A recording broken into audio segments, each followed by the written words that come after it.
talk more about these upfronts. Brad Adgate was there all week long. He's the director of research at Horizon Media. And yesterday you attended the CBS upfronts. Tell me overall, what was your impression? Well, you know, they're dealing in consistency. They're only introducing 5 new shows last year. I think the big news was Ashton Kutcher was there from Two and a Half Men, and he's getting $1 million an episode. And he came out and he said, "I just feel like I just won Lotto," right. which is not too far. He said something like everybody was congratulating him, and yes. he felt like he won the lottery, well, right? He'll get more viewers than they have followers on Twitter. Les Moonves probably hopes that he's going to be winning the lottery with this, right? I think Les Moonves has already won the lottery. Very true. But I mean, did you feel, though, let's talk CBS, did you feel that their lineup was going to, that it generated, that it was going to generate enough interest for the advertisers? Yeah, I think so. Look, they've been the most watched network for 8 of the last 9 seasons. If you take away American Idol, they'd be the most watched network in adults 18 to 49, the demographic that advertisers pay the most attention to. So they're really dealing from strength. They made a few strategic moves.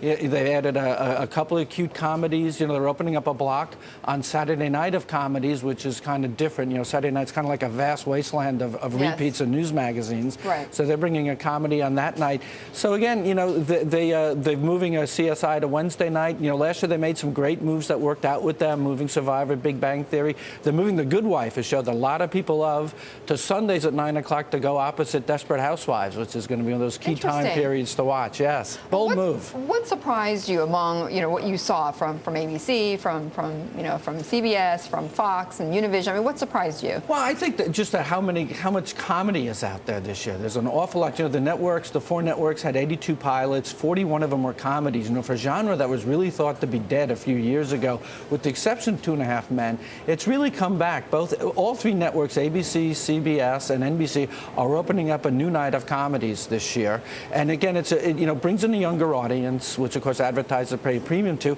And it also, there's a huge shelf life that these shows have. Two and a Half Men has probably made $1 billion for Warner Brothers through the years in licensing fees. Modern Family is getting about $1 million for an episode on USA.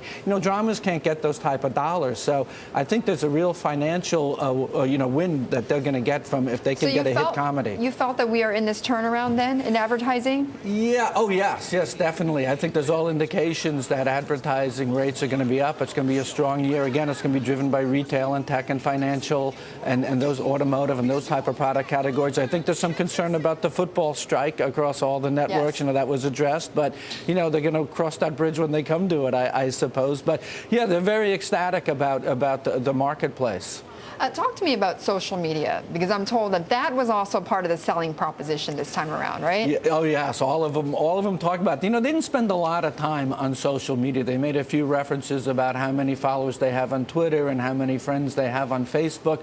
But again, social media is really fueling a lot of this upswing in ratings and popularity of shows. People are talking about shows online. They're talking about on Twitter. There's a show on Fox called Terra Nova. That's a $16 million pilot to produce, which is about 3 times what a pilot costs. And that's a type of, high concept type of shows that, will attract perhaps conversations online and draw viewers to the television set. And it's an interesting move. So it's just something that's interesting to add on, but it's certainly not going to seal any deal for any advertiser. No, it's not. People still watch TV, but they're watching it on different platforms. Right. Brad, great to see you again. Hey, thanks, Betty. Brad Adgate of Horizon Media.